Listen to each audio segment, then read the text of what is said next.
What is the ruling of yawning in praying? So I'm praying.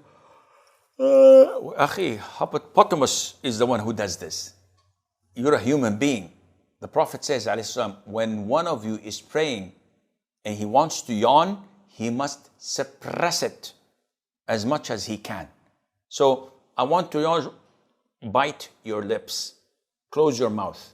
If you're unable, the Prophet tells us, put your hand on your mouth so that the devil would not laugh, the devil would not enter, the devil would not do anything he wants to do.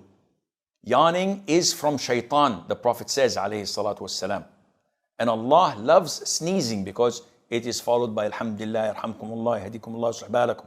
While yawning is an indication of laziness and being tired, especially in forms of worship. So you have to suppress it.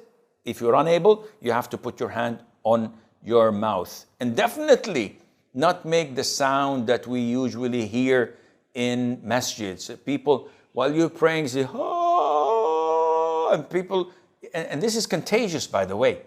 So the minute someone yawns next to you, the whole row starts yawning. And if you hear the voice, the sound, you start yawning. This is all from shaitan.